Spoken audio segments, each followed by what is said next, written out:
박정규 교수님을 소개해드리겠습니다. 큰 박수 부탁드리겠습니다. 제가 이게 지금 책 자체는 절판이 되고 교보문고 인터넷으로 교보문고에 주문을 하면 책을 한 권씩 한 권씩 이렇게 제본을 떠가지고 보내주거든요. 그래서 조금 불편하시긴 하죠. 왜냐하면 시중에서 이렇게 편하게 구할 수 있는 게 아니어가지고. 그래서 그 시대에 적응하는 셈 치고 한번 인터넷으로 이런 걸 한번 시도해 보십시오. 시도에 적응하는. 그러면은 이제 이 시대에 완전히 적응하시는 분이 되는 거예요. 우리 앞에 저 박인원 총장님은 그렇게 해서 보셨대요. 박수 한번 쳐드리시죠. 네. 그리고 이제 저 송구스러워 가지고 교재 못 오늘 한번 교재 없으신 분들 한번 손 들어 보세요. 죄송합니다만. 야, 절반 가까이 되네. 그래서 오늘 교재가 마땅치 않을 것 같아서 아예 제가 이걸 하나 준비를 따로 했습니다. 그래서 요걸 보고 하셔도 되고 또 책을 보고 하셔도 돼요. 이 책에다 페이지 여기에다 페이지 수를 이렇게 표현해 놔서 책 보고 바로 하셔도 되고 또 요걸 보고 하셔도 됩니다. 자, 그러면 저는 이제 요걸 보고 하는 게 여러분들 좀 보편성을 가질 것 같아가지고요. 네, 프린트물로 갖고 가겠습니다. 조주록입니다. 조주록. 조주록은 조주 스님의 의록을 묶어놓은 조사의록이죠. 조사의록. 동아시아 전통에서는, 동아시아 불교 전통에서는 조사들의 의록, 조사의록이 8만 대장경에 들어가 있습니다. 8만 대장경에 들어가 있는데 이거는 이제 동아시아, 이 북방 대승불교권에만 있는 현상이에요. 남방불교의 전통에서는 이거는 상상할 수 없는 일이죠. 상상할 수 없는 일인데 이 대승불교 시대 이후에 이 특히 동아시아 전통에서 이제 선종 문화에서 이제 조사가 출현하죠. 그래서 달마대사가 선법을 전한 이후에 2조 해가 3조 성찬 이렇게 해서 6조 해능대에 와서 이 선종이 하나의 그 독자적인 사상으로 정립이 됩니다. 그 선종의 독자적인 사상 정립의 이제 어록이 뭐죠? 6조 단경이죠. 6조 단경. 그래서 선종의 바이블이라는 표현도 쓰고요. 또 유일하게 조사어록 부처님 제자의 법어인데 경자를 붙이는, 그죠? 부처님 말씀만 경자가 붙는데 유일하게 조사 어록 중에 경자가 붙는 게 육조단경이에요. 여러분도 재밌죠? 이런 건 이제 시험 내기가 딱 좋습니다. 그래서 육조단경은 그만큼 그 가치와 의미와 역사성과 전통이 있는 거거든요. 그래서 이 육조단경을 보면 그렇고 육조단경 이후의 조사 어록은 거의 부처님의 사상, 부처님의 깨달음 세계를 조사들이 좀 창의적이고 독창적으로 설파를 하세요. 창의적으로 독창적으로 설파해요. 그 이전에 주로 부처님 제자들은 경을 위주로 했어. 부처님 말씀을 위주로 해가지고 그걸 풀이를 해놓는 걸 우리가 논이라고 합니다. 논. 한번 따라해줘. 논. 그리고 중론, 대지도론 이런 논자를 붙인단 말이에요. 그거는 경전, 부처님 말씀을 이렇게 풀어놓은 거란 말이에요. 근데 이 선어록, 조사어록은 푸는 게 아니에요. 부처님과 똑같은 입장에서 법을 설하고 있는 거거든요. 그래서 이것이 이제 우리 그 불교사에서 보면 불교사의 하나의 혁명이 되는 겁니다. 그 이전에는 부처님의 깨달음을 교조로 해가지고 그 깨달음의 말씀에 의지해가지고 설법을 해왔다면, 이제 부처님 제자를 자임해서 설법을 해왔다면, 선종에 와서는 깨치면은 누구나 다 부처다. 그걸 넘어서서 깨치기 이전에도 모든 일체 중생이 유정무정, 생명이 있거나 생명이 없거나 감정이 있거나 감정이 없는 일체 만물이 본래 성불에 있다는 걸 선언하는 것이 이제 선종입니다. 선종. 그래서 이 선종은 불교사의 하나의 혁명이고 인류 문명사에도 하나의 혁명적인 사건이에요. 혁명적인 사건이에요, 정말. 그래서 그 선종의 전성기, 선종 문화가 최고의 전성기, 물론 이제 성적 입장에서 보면 지금이 최전성기, 지금 이 시점, 이 순간이 최고 전성기인데, 선종의 역사로 보면, 불교 사상사적으로 보면 최전성기를 서기로는 이제 약 700년대, 그때가 어느 시대냐면 당나라 시대예요. 당나라. 육조 해능대사가 서기 712년에 돌아가셨어요. 713년입니까? 저렇게 정정하시는 걸로 봐갖고 저 말씀에 말씀 났습니다. 713년에 돌아가셨다고요. 그래서 700년대에서 명나라 후기가 되는 1500년, 그래서 약 한 횟수로는 한 800년 상간이 선종이 이제 최전성기라 해서 그걸 후대에 이제 중국의 조박초 중국 공산당 그 불교 협회장 그분이 선종의 황금기라고 하는 그 이름을 붙였어요. 그래서 그 선종의 황금기는 결국은 중국만의 역사가 아니고 당시는 이제 당나라, 그 다음에 우리 통일신라, 고려, 또 일본 이렇게 해서 이 동아시아 3국이 하나의 보편된 공통된 문화가 선종 문화예요. 그래서 이 선종 문화의 최전성기가 당송, 이제 원나라 오면, 원나라는 이제 몽골이 세운 나라잖아요. 그 일종의 중국 중화 사상으로 보면 외세가, 오랑캐가 중국 본토를 점거해서 한족을 제압하고 수립한 나라가 원나라잖아요. 그래서 이 원나라 시대는 원나라 자체가 티벳과 유사성이 높아요. 티벳과 교류가 깊습니다. 유목민 내지는 그쪽 변방 민족으로 인해 가지고, 그래서 원나라는 라마 불교, 티벳 불교를 숭상을 했어요. 그러다 보니까 선종이 이제 그때부터 한풀이 꺾이기 시작하고, 명나라 원 뒤에 이제 명이 들어오죠. 명이 들어왔는데 명 때 초기까지도 이제 선종 문화가 상당히 메인스트림이 되는데, 선종 명나라 후기로 들어오면은 정토 사상이 다시 득세를 해요. 그래서 이제 선이 쇠퇴하면서 선과 정토, 영불이 융합이 되면서 영불선이 등장해요. 그래서 명나라 중기 이후로는 이 정통 가나선적 의미는 이제 좀 뭐랄까요, 다운이 되면서 침체가 되면서 쇠퇴가 되면서 영불선이 이제 주류로 등장하고, 지금 이제 지금 중국이나 대만은 영불선이 주류예요. 이제 그래서 영불선 하는 분들, 예를 들면은 지금 육조 해능 스님의 도량인 중국에 가면, 광동성에 가면 그 소관시에 남아사라는 줄이 있는데, 거기 가도 전통 화두선을 하는 게 아니고 영불시수자, 이렇게 영불하는 이놈이 누구인고 이렇게 이제 영불선을 하죠. 그래서 어찌 보면 지금 중국은 그러한 그 선종의 발상지이고 탄생지이지만, 지금 현재 시점으로 보면 중국은 이 선이 정토와 결합하면서 약간 변화가 일어났다고 보면 돼요. 근데 이제 우리는, 이 한국은 이상하게도, 이상하다고 표현해야 될지 뭔지 모르지만, 그 선종의 어떤 정통을 자부하면서 가나선의 정통이 그대로 지금 주류로 내려오고 있고, 이제 대한불교 조계종, 이 조계종 할 때 조계가 육조 스님이 그 주석하셨던 조계산이라는 데가 있어요. 아까 제가 말씀 남화선사, 중국의 광동성에 가면 남화선사가 있습니다. 그 남화선사의 산 이름이 조계산이거든요. 그래서 육조 스님의 선사상을 계승하고 있는 종파, 이렇게 해서 이제 대한불교 조계종이 되고 있습니다.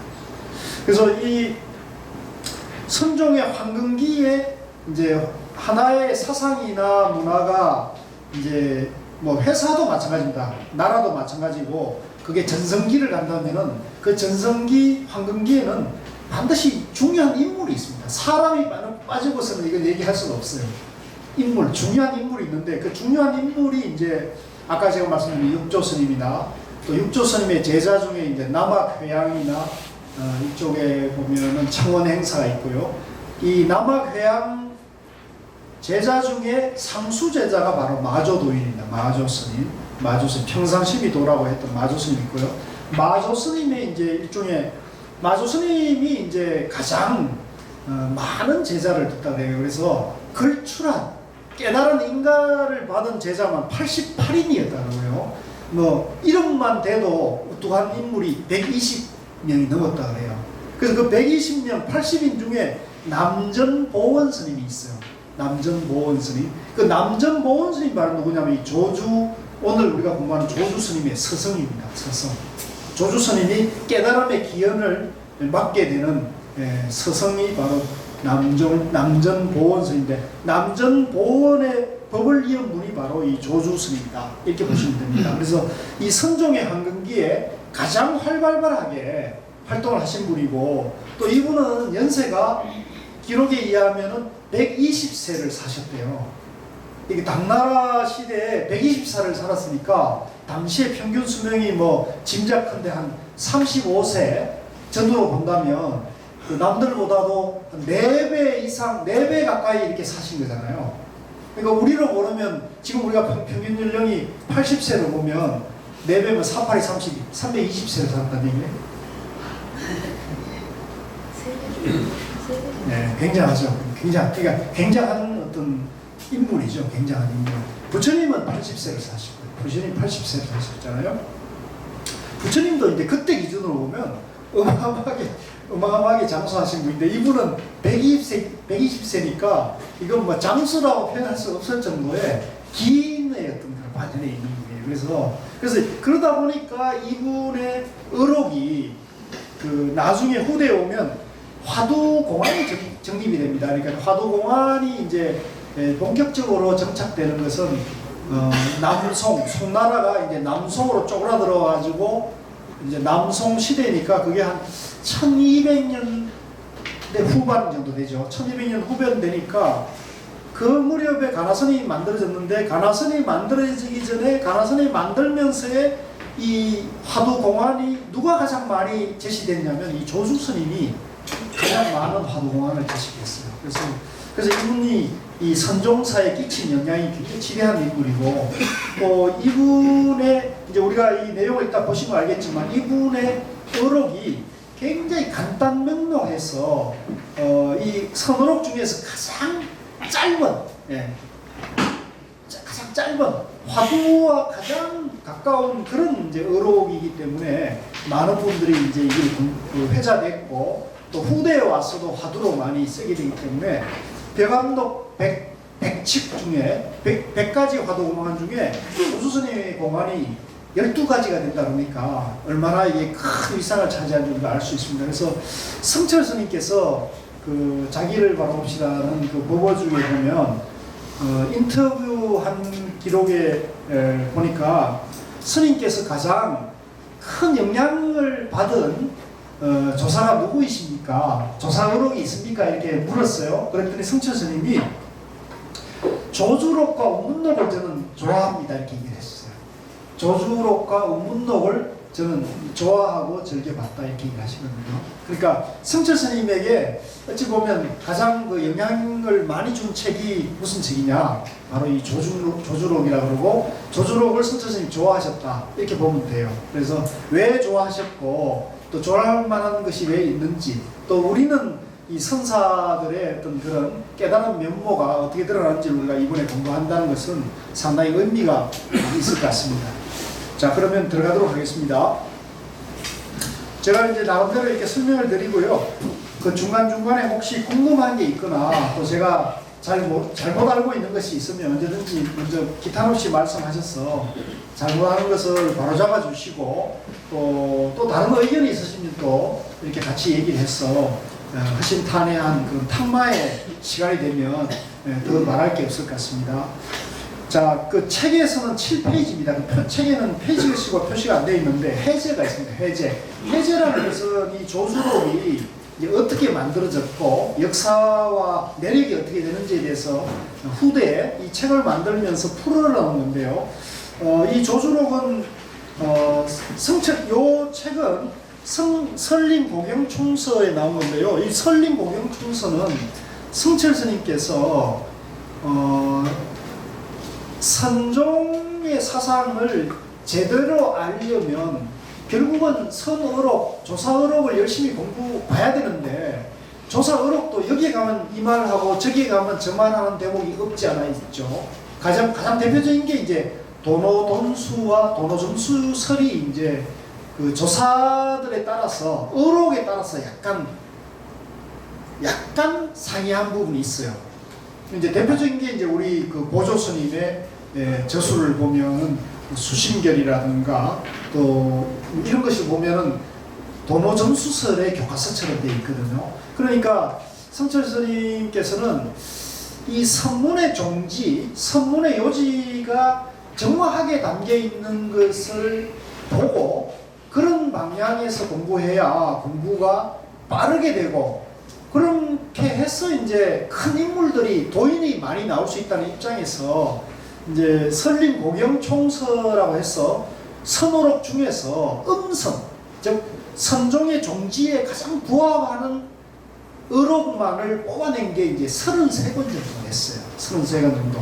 그래서 그 33권을 장경각이라는 이름으로 원택 스님께서 이제 승철 스님께서 뭐 예를 들면은 뭐 벽암록, 육조단경, 전신보묘, 임재록, 운문록, 조중록 이렇게 해서 이제 33권을 딱 찍어가지고 요거를 번역을 해라. 이렇게 해서 낸 게 이제 한글로 이걸 번역해낸 게 설림복용총서예요. 그래서 사실은 이 설림복용총서가 한국 불교 역사에서는 굉장히 의미가 깊습니다. 이게 한글로 선어록이 최초로 33권이 만들어졌습니다. 그래서 요즘 그 영화 한글 창제에 대한 비하인드 스토리가 주제가 된 영화가 나오고 있죠. 무슨 뭐죠? 나란 말씀이라는 그거 한번 꼭 보십시오. 제가 늘 강의할 때마다 한글 창제가 우리말이 우리 글이 만들어진 게 세종대왕이 이제 만들어진 것은 정설이죠. 근데 그 세종대왕 뒤에는 누가 있었냐면 바로 유명한 그 신미대사 같은 아주 천재 신미 제자 중에 이제 학조라는 아주 그 국사급 반열의 아주 천재들이 있었어요. 그분들이 이제 뒤에서 이제 한글이 이제 모태가 된 것이 산스크리트, 이제 요즘 말로 우리 말로는 버머라고 그래요. 버머는 이제 인도의 고대어입니다. 인도의 일종의 인도의 식자청이 사용했던 언어가 버머예요. 산스크리트인데 이 산스크리트가 경전이 이제 불경이 산스크리트에 기반해서 한문으로 역경이 됐잖아요. 그래서 이걸 한글 창조할 때 산스크리트 버머를 창조를 했어요.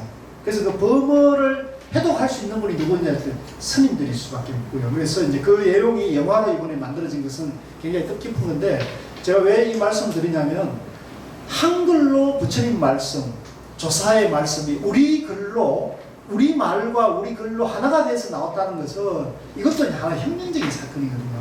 그래서 우리 이 시대가 이 성철 스님이 설림복용총서를 이렇게 만들어 놓은 것이 이 선종 문화로 보더라도 또 불교사로 보더라도 이 굉장히 큰 역사적인 변화이기 때문에 이 앞으로 선풍이 이제 더 살아나고 또 회복되려면 이 설림복용총서 같은 것을 많이 볼 수 있어야 됩니다. 많이 익히고 많이 나가야 되는데 아쉽게도 이 조조록은 책 보는 사람이 많지 않아가지고 절판이 되어 있는 상황에서 좀 안타깝게 됩니다.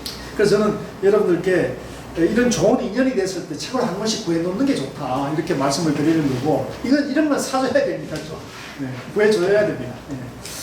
자, 그래서 해제로 들어가면요 조주종신 거기 나오죠. 서기 778년에서 897년 스님은 이제 이 조주 스님이 이제 조주라는 지명을 따서 이제 이거를 법포를 일종의 쓴 거예요. 조주 학향 출신으로 속성은 학시고 저는 이 학시성은 처음 봤어요. 학시성이 있습니까? 곽씨는 들어있는데 학씨는 저는 못 봤던 것 같아요. 중국성이죠? 중국성으로. 우리나라에도 학시가 있어. 있어요. 그러면 그분은 조수스님 후손인 것 같아요. 학시가 있어. 예. 우리 여기에 지금 노씨들이 많으신데 우리 여기 노 스님도 계신 이사님 두 분인데 노씨가 해능 스님이 속화성이 노씨예요. 그래서 그 해능 스님 고향 절에 고향 집을 이제 당나라 황제가 이제 절을 지었거든요. 그게 국원사라고 황제가 이제 절 이름을 딱 내려보냈는데 그게 국원사인데 거기 가면은 그 해능 스님의 부모님을 한묘로 이렇게 만들어놨습니다. 합동묘로. 그게 앞에 뭐라 그러면 노행도라고 그 해능 스님의 아버지 이름이 이렇게 나와 있습니다. 그래서 그 노시 문중, 한국의 노시 종친회에서 가끔 거기에 성지순례 온대요. 노시가 희성인데, 대한민국에서 희성인데 많지 않은데 직선제 황제를 두 사람이나 배출했다고. 누굽니까? 노태우, 노무현. 이게 노씨가 둘이나 나왔잖아요. 박씨는 한 명밖에 안 나왔는데. 그래서 이 대한민국의 노씨가 이렇게 득세하는 배경에는 이 해능대사의 법력이 작용했다. 이래가지고 거기 와서 향부를 사랑한다는 얘기가 있더라고요. 가보셨습니까? 저는 못 가봤어요. 가보셔야죠. 정신에서 한번 간다고 갔었는데 같이 조인은 못했어요. 못했어요. 이제 가보셔야겠습니다. 그래서 제가 좀 약간 좀 웃자고 하는 얘기입니다만은 이제 그런 의미들이 있는 거죠, 그죠? 나름대로의 역사성과 의미가 있는 거고 여기도 이제 학시 출신, 학시이고 법명은 종실이다. 원래 이제 종신스님이라고 이제 했던 거죠.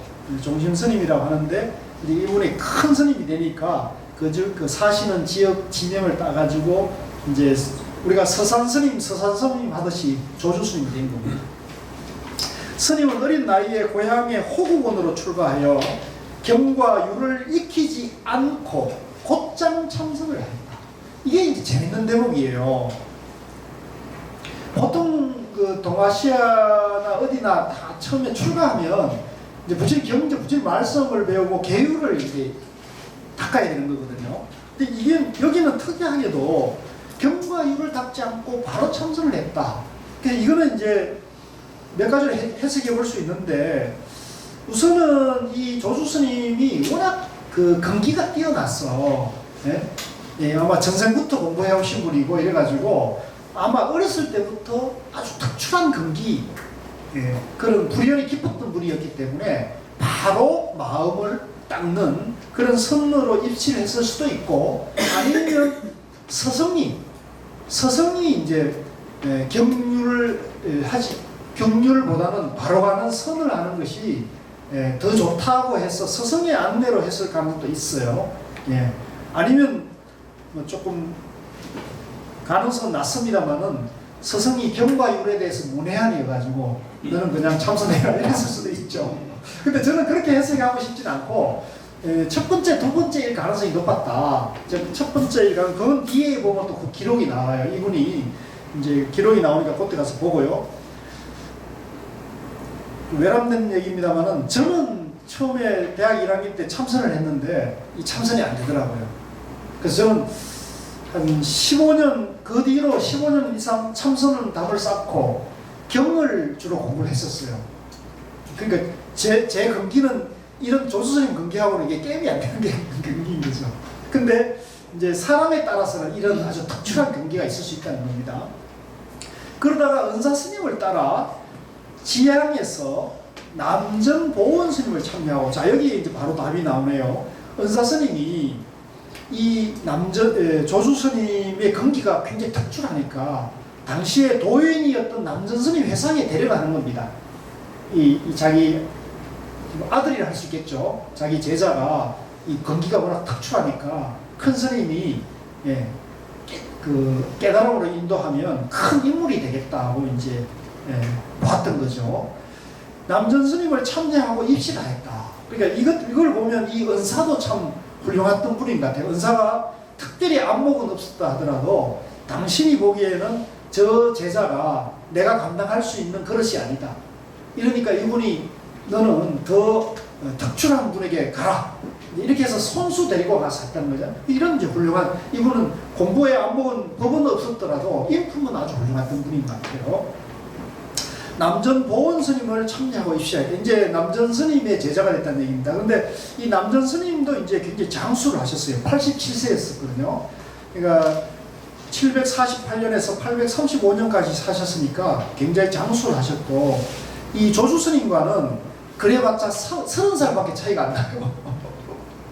30살 차이인데, 근데 조주 스님이 워낙 오래 사셔서 60살까지 이 남전 스님을 시봉을 했다 그래요. 그러니까 뭐 한 20대도 안 된 시절에 남전 스님 만나가지고 그 회상에 깨치고 한 40년간 남전 스님 돌아가실 때까지 시봉을 했다 그러니까, 우리 왜 요즘 나이 드신 분들이 한 100세 되면 한 80대면 어머니 시봉한다고 그러잖아요. 그런 분들이 들어있잖아요. 80대는 시어머니다, 시어머니를 시봉한다 뭐 이런 얘기 있잖아요. 이거하고 똑같은 이치죠. 60살까지, 그죠? 네, 노스님을, 은사스님을 시봉했다니까요. 그 후 남전 스님이 입적하기까지 40년을 시봉하였다. 스님이 남전 스님에게서 깨달은 인연에 대해서는 의록에 처음에 실려 있는데, 그 시기는 스님의 나이 20세 전후인 듯 하다. 이제 그거는 좀 뒤에 나옵니다. 그러니까 이제 조주 스님이 워낙 참 대단하셨던 분인데 20살에 깨쳤다는 거예요. 20살에. 아, 정말 참 대단하지 않습니까? 그죠? 그리고 제방 선지식을 두루 친견하고 그 도행을 널리 익힌 것으로 보인다. 의록에 이런 말씀이 있다. 그 대목은 같이 읽어도 좋을 것 같아요. 읽겠습니다.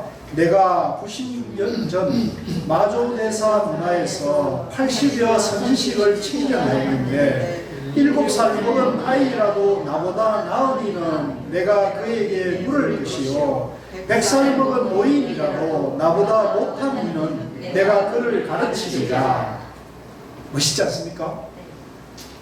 우리가 사실은 물어 이 불법을 공부하는 분이라면 나이를 불문하고 이런 마음가짐을 가지는 게 굉장히 중요해요. 이런 마음가짐이 안 돼 있으면 불법을 공부하기가 굉장히 어려워요. 그러니까 나이를 불문하고 내가 배울 것이 있으면, 어린아이에게도, 그죠? 7세 동자에게도 내가 배우려고 하는 마음이 있어야 공부가 바르게 잘 되는 겁니다. 스님께서 행각하면서 문담한 선지식은 마조, 백장, 약산 뭐 이래가지고 뭐 기라성 같아요. 기라성 다 이 조사 어록을 남기신 그런 분들입니다. 대략 20여 명이나 된다. 이 가운데 임재 스님과 인연은 특이하다. 두 스님은 출생한 곳도 같은 조주이면서 훗날 교화 표신 지역도 같은 진주이다. 아, 저는 참 운이 좋아가지고 고우 스님하고 회복 스님 이런 분들 모시고 이 임재 스님, 조주 스님이 교화하셨던 그 임재사와 조주 관음사, 그 지금은 이제 백림사라 하기도 하고 관음사라고 하기도 하는데요. 거기를 참배했어요. 그래서 지금도 그 기억이 생생한데, 언제 기회가 되면 우리 인재원에서 한 번 더 선지식을 한번 모시고 이 임재사와 조주 관음문을 한번 가보면 참 좋을 것 같아요. 가랑 붙어 있습니다. 절도 비슷한데, 임재사는 지금은 굉장히 쇠락해서 굉장히 어찌 보면 조그만 단촐한 그런 절이고, 조주의 관음사는 지금 어마어마해서 중국의 가장 큰 절 중에 하나가 되어 있더라고요. 그래서 이 절이 왜 이렇게 크냐고 그랬더니 대만계 불자들이 시주를 해서 절을 뭐 하여간 제가 봤을 때는 불교 정각 중에서는 가장 크다고 느낄 정도로 어마어마한 정각을 지어놨더라고요. 그래서 이렇게 할 수 있는 힘이 있느냐 그랬더니 대만 불자들이 시주를 해가지고 지었는데, 이제 마침 거기 조주 관음원의 그 주지 스님이 중국 불교협회 회장도 지내고 부회장도 지낸 그런 큰 스님이셨어요. 그래서 그분이 아마 그런 법력도 있고 해서 큰 불사를 해놨더라고요. 그래서 저는 그걸 보고 중국 불교도 앞으로 이런 힘이 있으면 가능성이 있겠구나 하고 이제 보고 왔었습니다. 그래서 그 도량이 바로 이제 이 조주 스님이 이제 주석하셨고 이제 돌아가신 도량이고, 거기 가면 이제 조주 스님의 이제 비가 아주 크게, 예, 지금 제가 본 비로는 조사들 비석치고는 가장 큰 비가 이렇게 높이 솟아 있는 걸 봤습니다. 그래서 조주 스님 법력이나 법화가 지금도 영향을 미치는 것 같았어요. 조주 스님은 80이 되어 행각을 그만두고 고향 근처 조주 관음원에서 청빈하게 살았다. 아까 제가 말씀드린 그 조주 관음원, 조주 스님은 이 굉장히 성사들 똑같이 전부 청빈하게 사셨는데요. 의록에 의하면 스님께서 처음 세속에 나왔을 때 두행군이라는 신도가 스님께 절을 지어드리고서 진제선이라 하였다. 이제 그 나중에 나옵니다마는 이 조주 스님은 워낙 오래 사셨고 큰 도인이라고 칭송되었기 때문에 신도들이 굉장히 많이 따랐어요. 그 중에 한 신도가 굉장히 이제 재력이 있어가지고 당신의 그런 처소를 절로 이제 꾸며가지고 조주 스님 모셔서 주석해 왔습니다. 그래서 120세에 입적했다. 스님의 입적 연대에 대하여 의록의 행장에서는 무자년, 이게 이제 무자년이 868년과 928년이라고 기록되어 있는데, 단음이 안전체로 입적하였다고 하지만 일반적으로 전동록의 기록에 따라 당근년 4년, 서기로는 897년으로 봅니다. 세수 120에 오른쪽으로 누워서 입적하신 걸로 전한다. 그러니까 이런 걸 보면 이 조사들이나 이 스님들의 기록에 따라 약간 달라요. 다른데 결국은 이제 가장 정설을 어떻게 보느냐면 가장 권위 있는 걸 물어볼 것이냐 이런 걸 이제 삼습니다. 그래서 여기서 권위는 전등록을 기준으로 삼았어요. 전등록은 이제 아시는 바와 같이 송나라 황실에서 황제의 명으로 이 조사들, 선사들의 전기와 법어와 일화를 다 국가에서 모아가지고 그걸 전등록에, 법을 전하는 기록이라 해가지고 전등록을 국가적인 사업으로 편찬해놨거든요. 그러니까 오늘날로 말하면 국사편찬위원회 같은 데서 스님들의 행장과 기록, 법어를 다 정리했다는 얘기가 되거든요. 그러니까 가장 권위가 있는 거죠. 그래서 이 전등록의 기록을 따라가지고 이제 이렇게 봤다 이겁니다. 이제 앞에서는 단음이 안전체, 이제 좌탈을 임방했다 하지만은 이제 전등록에는 오른쪽으로 누워서 돌아가셨다 이런 것도 이제 재미있는 표현이죠. 근데 사실은 뭐 돌아가시는 마당에서는 뭐 누워가든 뭐 앉아서 가든 그건 뭐 상관이 없는 건데, 다만 이제 우리가 공부인의 입장에서 보면 돌아가실 그 마지막 호흡을 내쉬는 그 시점에 단정히 앉아서 예를 들면 좌선하는 상태로 또는 앉아서 돌아가신다. 이런 것은 그분의 하나의 정신세계를 이제 우리가 드러내는 거기 때문에 이제 그 나름대로 의미가 있는 겁니다. 그래서 우리 그 가까운 절로 보면 효봉 스님이 이제 앉아서 돌아가셨고요. 또 제가 알기로는 서홍 스님도 이제 누워 계시다가 이제 마지막 그 호흡을 직감하시고는 시자 보고 이렇게 세워라. 그래가지고 벽에 기댄 채, 돌아가셨거든요. 그 사진은 제가 생생하게 봤습니다. 그리고 이제 하남 스님도 이제 좌탈면 이제 가사와 장상을 수하시고 이제 벽에 이렇게 기대가지고 눈을 뜬 채, 이제 하남 스님 눈 뜬 채 들어가시고, 그래서 그 외 교과서에도 그게 실렸죠. 그 전공 기자가 우연하게 거기 갔다가 스님이 혼자 거기 그 법당에 앉아 있는 걸 보고 이제 사진을 찍어가지고 이제 그게 이제 당시에 그 전쟁통에서도 그게 이제 신문에 나왔습니다. 그런 아주 그 역사적인 의미가 있는 것인데요. 이제 그것이 이제 하나의 정신 세계를 표현하는 겁니다. 돌아가실 점에도 그만큼 성성하다는 거. 그 밑에 고존 수거록 기록에 의하면 조주 스님의 의록이 처음 정리된 것은 953년이다. 그러니까 약 한 50년 뒤에 의록이 이제 만들어졌다는 얘기입니다. 50년 뒤에 위색 장주가 중간하면서 조주 스님 등 20여 스님에 대한 기연을 따로 수집하였다. 그 48권 중 조주스님 기록이 2권이었다. 근데 제가 이제 제가 이 선을 하는 입장에서 보면 하나 좀 뭐랄까 찬사를 좀 드리고 싶은 것이, 이 조주스님 의록만 하더라도 50년 뒤에 이렇게 책으로 만들어졌잖아요. 육조스님 의록도 육조스님이 돌아가시고 만들어졌어요. 근데 성철스님 법어지면요, 성철스님 돌아가시기 전에 다 만들어졌어요. 대단하지 않아요? 저는 그걸 참 대단하다고 봐요. 정말 대단하다고 보죠. 그게 누가 했습니까? 원택 스님이 했었죠. 저는 그래서 원택 스님 정말 고마운 분이라고 생각하거든요. 우리가 만약에 여러분 한번 생각해 보십시오. 만약에 부처님 말씀이 있었는데 부처님 말씀이 그게 기록으로 안 남아 있었으면 어땠을까요? 그냥 흘러가는 바람이겠죠. 또 육조스님도 육조단경이 마찬가지입니까?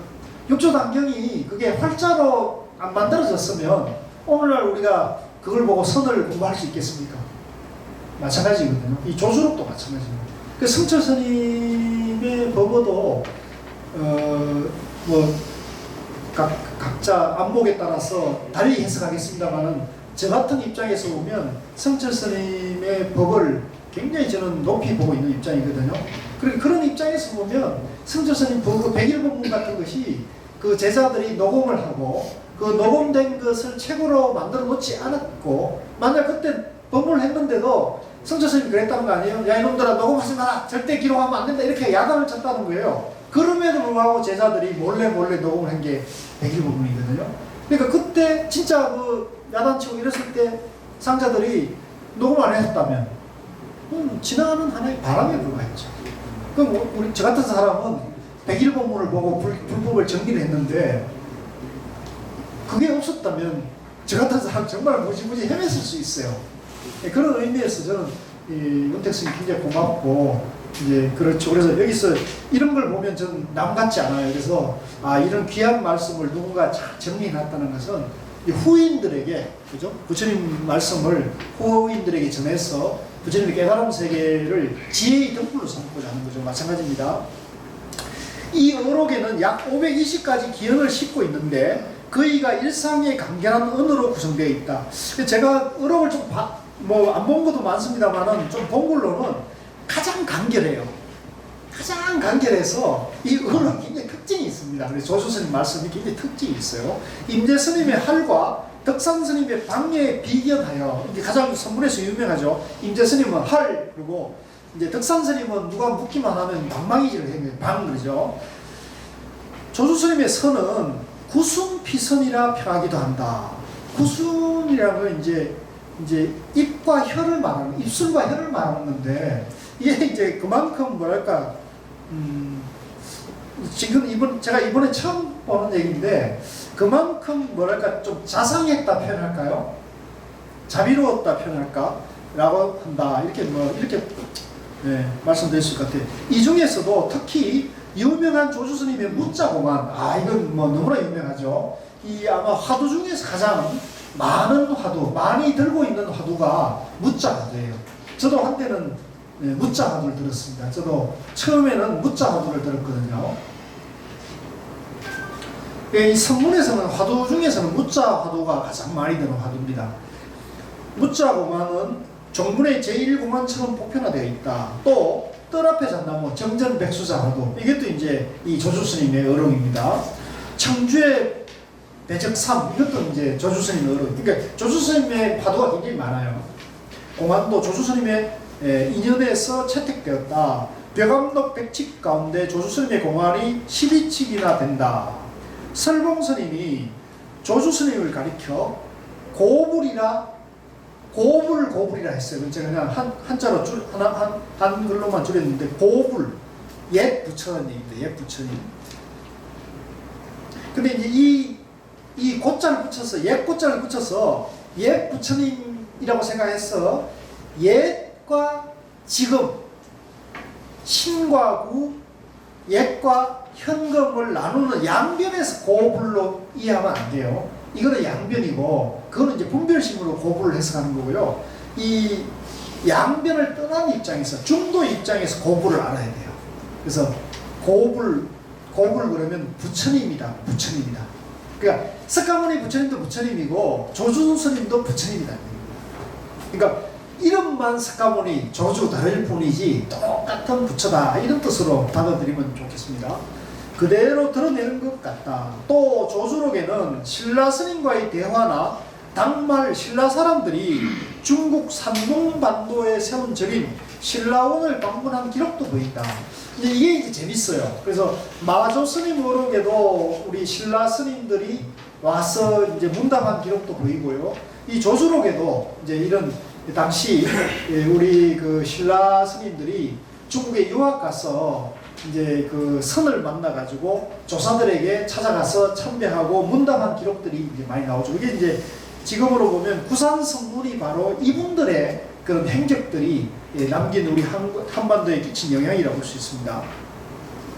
제 꿈 중에 하나가, 로망 중에 하나가 이 구산성문의 조사들의 행장과 조사들이 이제 그 곳곳에 선문을 이제 열고 거기에 이제 1조, 2조, 3조, 4조 이렇게 해서 제자들을 쭉 그 양성을 하고 그 제자들이 절을 또 이렇게 독립해서 절을 지어 나가거든요. 그걸 쭉 이렇게 그 성지순례 코스로 이렇게 다르마 로드 같은 걸로 이제 뭐 저 스페인에 가면 산티아고 길 같이 그죠? 순례길 산티아고 길은 사실은 십자군 원정로거든요. 그러니까 그거는 사실은 의미로 보면 그건 사실 좀 좋은 의미는 아니에요. 그렇지만 워낙 그런 유행하기 때문에 이제 그런데 우리 한반도에도 이 구산선문 다르마 루트 같은 것들이 만들어지면 이제 의미가 있지 않겠나 싶고 지금 우리가 아직 거기에 대한 안목이 좀 없어서 그런데 저는 그런 것들을 아주 스토리텔링과 이 요소마다 이제 그런 안내를 잘하고 거기 가면 이제 그 조사들의 한 분 한 분에 대한 행장과 법에 대한 사상적 특징도 공부를 하고 또 앉아서 참선도 좀 해서 마음을 편안하게 개발하고 지혜도 개발하는 그런 프로그램이 만들어지면 굉장히 괜찮지 않겠는가 하는 생각이 드는데 여러분들은 어떠세요? 좋습니다. 좋겠죠? 네. 이 사실은 종단에서 해야 될 일인데 종단에 별로 관심이 없어가지고 안 하면 제가 하려고 그래요. 제가 그냥. 교수님 하셔도 돼요. 예? 교수님 하셔도 돼요. 저는 종단에 하면 종단에 양보하려고 해요. 종단에 사실하고 그러는데 종단에 안 하면 제가 하려고 해요. 중단보다 먼저 하셔도 돼요. 아이 뭐 그래도 종단하고 같이 해야죠. 그 다음에 이제 행장으로 들어가겠습니다. 책은 이제 19쪽입니다. 19쪽 행장. 저는 지금도 이제 저와 같이 공부하는 분들은 봄, 가을에 한 번씩 구산성문 순례를 꼭 다니고 있습니다. 그래서 이번 가을에는 이제 굴산산문이라 해가지고 저 강릉에 가면은 그 굴산사지 가보셨죠? 강릉에 그 들판에 가면 굴산사지가 있지 않습니까? 굴산사지를 답사하면서 오대산도 이제 그 가까이 있으니까 그 1박 2일로 지금 그 답사를 하려고 합니다. 지난 봄에는 저쪽에 성주에 가면 그 충청남도 보령에 가면 성주사지라고 있죠. 성주사지. 안 가보셨죠? 가면 깜짝 놀랐거든요. 이 도량이 너무나 광활하면서 지금은 거기 가면 이제 비석만 남아 있는데 아주 멋진 그런 도량이 있습니다. 한번 그런 것 휴가 때 이제 그런 데 지나가다가 한 번씩 참배하고 하고 가면 거기에 이제 고은 최천 선생이 지은 비석이 문념 낭해화산 성주 절 이름이 성주사였는데요. 성인 성자에 머물 주자입니다. 성인이 머무르는 곳인데 이게 신라 왕이 이제 그 성주 낭해화상의 이제 제자입니다. 또 왕이 자기 서성을 이제 국사로 모시면서 우리 서성은 성인이다 이렇게 해서 그 절 이름을 성인이 머무는 곳은 성주다 해가지고 왕이 절 이름을 성주로 하사를 했어요. 그 가면 굉장합니다. 그래서 그 다행히 그 성주 낭해화상 비문이 그대로 원본 그대로 당시 신라 시대에 세운 그것이 비석이 그대로 깨끗하게 남아 있습니다. 그게 없었다면 우리가 그런 훌륭한 인물도 잘 몰랐는데 지금 아주 훌륭하게 남아 있고 또 봉암사에 가면 이번에 이제 봉암사 가본 분들 제가 안내해드렸지만 지점 도원대사 비석이 또 그게 고은 최치원이 지은 것 그대로 남아있거든요. 그래서 그런 걸 보면 참 우리 그 조사들의 그런 훌륭한 그 일품과 사상이 굉장히 그 매력을 정말 감동스럽게 저는 느끼고 있습니다. 자, 1행장 들어가 있습니다. 스님은 남전 스님의 문도이다. 진부의 탑에는 이제 진부는 아까 그 조수 스님이 이제 고향입니다. 탑에는 다음과 같이 기록되어 있다. 같이 읽겠습니다. 스님께서는 700갑자나 살았다. 무종의 패불멍간이 있자 절해산으로 피신하여 나무 열매를 먹고 푸롯을 입으면서도 성녀로서의 위를 바꾸지 않으셨다. 여기 이제 비석에 이제 그 탑에 이렇게 기록되어 있는 거예요. 지금도. 조수 스님께서는 700갑자. 이제 제가 이게 처음에 700갑자에서 제가 이게 엄청 고민을 해봤어요. 이게 무슨 말일까 했더니 이 갑자가 이제 60갑자잖아요. 60이 700으로 하면은 그 이제 그 날짜 있죠. 하루하루가 그렇게 기록이 된대요. 그래서 이 표현을 700갑자를 그만큼 오래 사셨다 이렇게 하시는 거예요. 그 다음에 뒤에 이제 이 무종은 당나라 무종을 말하는데요. 당나라 무종이라는 분이 이 도교를 신봉해가지고 도교 도사들의 게임을 빠져가지고 불교를 탄압을 해요. 그래서 뭐 모든 절을 없애고 모든 불경을 압수해서 불사르고 모든 스님들을 환속시키라 이렇게 황제가 명을 이렇게 때렸어요. 어마어마하죠. 그래서 이게 유명한 이제 당무종의 이제 범란이라고 하는데, 근데 이제 이 당나라 이때가 이제 당나라 후기로 들어서면서 당나라가 약간 기울어져 가요. 기울어져 가는 시대여가지고 황제가 이런 명을 내려서 이게 이제 지방 왕들에게 이게 내려가는 가운데서 워낙 이때는 불교가 득세하는 시대여가지고요. 그 지방 왕들이 이제 그 황제의 칙명을 받았지만 워낙 이 왕들이 이제 신심이 있고 또 그 지역에 선사나 덕망 있는 스님이 있으면 그걸 어쩔 수가 없잖아요. 자기 스승이기도 하고 이러니까. 이제 그걸 원래 이제 이걸 비유하는 겁니다. 보고는 저를 없앴습니다. 이렇게 보고를 그 집 보고를 하더라도 적당히 신용을 하는 거죠. 이제 그런 경우들이 있어서 그랬는데 어쨌든 하여간 불교사에 보면은 당무종의 패불법란은 이게 시기는 3년밖에 안 됐지만 어마어마했어요. 그래서 이 조수 스님도 결국은 산속 깊은 데로 피신을 할 수밖에 없었고 양식이 없으니까 나무 열매를 보고 풀옷을 입으면서 겨우 연명을 했는데 그럼에도 불구하고 이분은 성녀로서의 위를 계율이라든가 이제 그 법도는 여여했다는 거죠. 그래서 이때 보면은 뭐 우리 조선조에도 이제 범난을 당했을 때 스님들이 환속해가지고 속가에서 머리를 기르고 처자식을 두고 살았다는 기록도 드러나오거든요. 그러니까 그럼에도 불구하고 이 조수 스님은 절대 그렇지 않고 스님으로서의 계율을 지켰다는 것을 이제 우리가 알 수 있죠. 스님께서 처음 은사가 이제 나왔네요. 석궁회장 스님. 은사 스님을 따라 행각하다가 남전 스님 회하에 이르렀다. 은사 스님이 먼저 인사드리고, 자 여기도 행복이 재밌어요. 이제 조수 스님을 데리고 은사 스님이 남전 스님을 만나러 갔어요. 갔는데 데리고 왔으면 같이 만나야 될 거 아니에요. 인사드릴 때 같이 안 만나고 너는 여기서 좀 기다려라. 내가 먼저 인사를 드리면 들어가시는 거예요. 들어가서 뭘 하냐면 제가 이제 이걸 갈로 열고는 제가 그냥 그 어디서 다른 데서 기록을 따와가지고 붙여놨습니다. 자 같이 읽어봅시다. 제가 데려온 아이가 영특한데 저로서는 이 아이를 훌륭한 인재로 키울 능력이 없습니다. 스님께서 크신 동력으로 잘 지도해 주십시오. 이 얘기를 당신 그 제자 앞에서 큰 스님에게 할 수 있겠어요? 당신 제자에게 그 얘기 앞에서 하기가 그렇겠죠. 그러니까 너는 여기 좀 기다려라. 큰 스님 뵙고는 큰 스님께 이제 칭을 묻는 거죠. 저 아이가 영특한데 큰 스님께서 깨달음의 길로 인도를 해서 큰 인재를 키워주십시오. 그러니까 이 말을 한 스님의 인품이 드러나 있죠. 요즘 우리 가끔 보면 좋은 상자를 만나면 그죠? 서로 차지하려고 싸우는 거거든요. 서로 우리 교수님들도 그러고 뭐 사실 인재에 대한 욕심은 뭐 회사도 마찬가지죠, 그죠? 국가도 마찬가지고 그런데 그렇게 있는데 여기는 보면 당시에 이런 어떤 좀 이런 미풍이 있었던 것 같아요. 나서 스님이 인사를 드렸는데 남존 스님은 그때 방장실에 누워 있다가 스님이 오는 것을 보고 불쑥 물었다. 이게 첫 대명입니다. 자, 같이 한번 읽어봅시다. 시작. 어디서 왔느냐? 서상원에서 왔습니다. 그렇다면 상스러운 모습을 보았는가? 상스러운 모습은 보지 못했습니다만 누워있는 열애는 보았습니다. 남전 스님은 벌떡 일어나 말했다. 너는 주인이 있는 삼위인가? 주인 없는 삼위인가?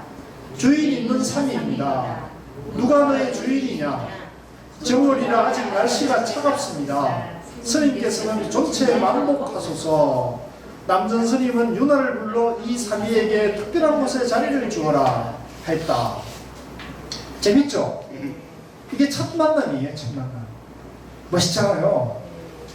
이 20살도 안 됐는데 벌써 이 하는 말이 틀리잖아요. 이걸 보면서 저는 육조 단경에 보면 육조 그 해능이, 그죠? 나무꾼 해능이 이제 오조 스님을 찾아가가지고 조사당에서 첫 만나는 문답이 나오죠. 그러니까 오조가 뭐라 그럽니까? 너는 어디서 누구냐? 이게 힐난하죠. 너는 어디서 누구냐? 저는 저 남방 신주에 사는 나무꾼 해능이라 합니다. 이렇게 답을 하죠. 그러면 너는 여기 왜 왔느냐? 비록 제가 나무꾼이지만 부처가 되고자 왔습니다. 그래요. 남방 신주는 오랑캐가 사는 곳인데 오랑캐가 어떻게 부처가 되고자 하느냐? 이렇게 힐난을 해요. 그러니까 나무꾼 해능은 뭐라고 받아치느냐면 사람에게는 남쪽 사람, 북쪽 사람 차별이 있으나 불성에 어찌 차별이 있겠습니까? 부처의 성품에 어떻게 차별이 있겠습니까? 이렇게 받아치거든요. 딱 그 말을 듣는 순간에 오조 스님이 이놈 봐라 이러면서 큰 인물이 왔다는 걸 직감하죠. 마찬가지입니다. 여기도 마찬가지입니다. 빈것이 이렇게 누워서 있다가 묻잖아요. 어디서 왔느냐? 서상원에서 왔습니다. 그러면 상스러운 모습은 보았느냐? 상스러운 모습은 보지 못했습니다만 누워있는 부처님은 봤습니다. 그러니까 남자 스님이 벌떡 일어날 수밖에 없죠. 이놈 봐라 이러면서 이제 너무 기뻤겠죠. 벌떡 자리에서 벌떡 일어나는 거죠. 너는 주인이 있는 삼위냐 없는 삼위냐? 이제 너의 스승이 누구냐 이런 걸 물어봅니다. 주인이 있는 삼위입니다. 누가 너의 주인이냐? 정월이라 아직 날씨가 차갑습니다. 스님께서는 전체 만복하소서. 당신이 주인입니다. 이런 표현을 이제 지금 하고 있는 거죠. 그렇게 저는 해석이 되거든요. 재밌죠? 그러니까 이런 것이 이제 우리가 그 선사들의 남다른 그런 뭐랄까 선지, 그죠? 이 총명함이 이렇게 드러나는 거예요. 조주 스님은 구족계를 받은 다음 은사 스님이 조주의 호구원에 계시다는 소식을 듣고 자 이제 정식 출가를 한 겁니다. 정식 출가를 해가지고 스님이 되고 난 다음에는 다시 이제 옛날 자기를 인도했던 출가 때 은사 있잖아요. 출가의 은사인 호구원에 계시다는 소식을 듣고 그곳으로 돌아가 은사 스님을 찾아뵈었다. 이제 당신이 정식 승려가 됐으니까 출가 때 은사인데 이제 고마움의 예를 표하러 갔겠죠. 조주 스님이 도착하자 은사 스님은 은사 스님 나름대로 안목으로 지금 행하는 거예요. 조주 스님의 속가 집에 사람을 보내어 조주가 돌아왔으니 곧 속가 집으로 인사하러 갈 것이라고 알렸다. 조주 스님은 이것을 알고는 속세의 티끌과 애정의 근무를 다할 날이 없다. 이미 양친을 하직하고 출가했는데 다시 만나고 싶지 않다. 하고는 그날 밤으로 행각을 떠났다. 부모님을 만났습니까? 안 만났습니까? 안 만났죠. 그죠? 이게 이제 기록에 이렇게 남아있는 거예요. 그래서 어찌 보면 이 기록을 보고 에이 매정한 사람 같으니 이렇게 볼 수도 있고요. 또 출가 납자로서 이제 응당이 선사로서 응당이 본분사의 길을 갔다 이렇게 볼 수도 있어요. 그래서 이 비슷한 예들이 이제 뭐 성철생 같은 경우도 그 어머님이 어디에 있다 알면 뭐 팔공산에 쫓아가고 금강산에 쫓아가는 데마다 누가 성철스님 어머님 오셔서 이렇게 그러면 그 길로 산으로 도망가고 이래가지고 안 만났단 말입니까? 그래서 한 번은 금강산에까지 쫓아갔는데 저 합천에서 갔는데 성철스님이 도망을 갔단 말입니까? 그래가지고 저 산으로 도망가니까 어머님이 그 산으로 똑같이 따라오니까 막 돌팔매이지를 막 그 옆으로 던져가지고 어머님 못 오게 그래 했단 말입니까? 그러니까 이제 그 대중들이 그 마하연 석방에서 같이 살던 대중들이 대중공사를 벌였단 말입니까? 대중공사 왜 벌였느냐? 아니 저면 그 경상도 합천에서 자네 부모가 자네를 보려고 이렇게까지 왔는데 어찌 그렇게 배은망덕하게 부모마저도 그렇게 안 보려고 그러느냐? 그래가지고 대중공사를 벌여가지고 자네가 부모를 만나지 않으면 이 선을 떠나게 이렇게 대중공사를 했단 말입니까? 그래서 하는 수 없이 성철 스님이 그 대중공사의 결의에 의해서 이제 부모님을 만나가지고 이제 그 명분이 있었죠. 그러니까 어머님을 업고 금강산 구경을 한 번 시키겠다는 말씀하셨대요. 네. 그러니까 이제 대중의 뜻을 따라가지고 이제 한다. 내 혼자의 뜻이 아니라 이게 이제 이 성가의 어떤 공동체 정신이 이제 성철 스님을 지키고자 하는 그런 덕이죠. 이제 이 얘기도 그런 얘기가 되겠습니다. 조금만 더 보시겠습니다. 그 21쪽에 최근 21쪽에 있습니다. 그 후 제 방을 두루다니면서 항상 스스로에게 말씀하셨다. 7살 먹은 어린아이들 아까 요건 얘기했죠. 조주스님께서는 나이가 80이 되어서야 조주성 동쪽 관음원에 주소했는데 가까이 돌다리가 있었다. 요거는 이제 지금 그 절이 그대로 잘 아까 말씀드린 큰 절로 해가지고 그 이제 그 절 옆에 이제 그 개울이 있는데 뭐 개울이 그렇게 크진 않아요. 이제 돌다리가 이렇게 있더라고요. 네. 그때부터 주지사위를 하셨는데 이제 관음원 주지를 맡았다는 겁니다. 그것도 나이가 80됐어. 궁화한 살림에도 옛 사람의 뜻을 본받아 성당에는 전가, 이제 전가가 뭔지 찾아보니까 성방 앞에 좌선하는 장소를 전가라고 했대요. 후가는 성방 뒤에 세면장을 말합니다. 그래서 이 선방이나 세면장도 없이 겨우 공양을 마련해 먹을 정도였다. 40년 주지하는 동안 편지 한 통을 시주에게 보낸 일이 없었다. 이 말은 무슨 뜻일까요? 이제 신도들에게 폐를 끼치지 않았다는 얘기죠. 그냥 없으면 굶고, 그죠? 내가 굶었으니 이렇게 좀 공양하러 오시오 이렇게 하지 않았다는 얘기입니다. 그만큼 남들에게 신세를 지지 않고 이제 살고자 하는 그런 뜻을 줍니다. 자, 좀 쉬었다가 하겠습니다.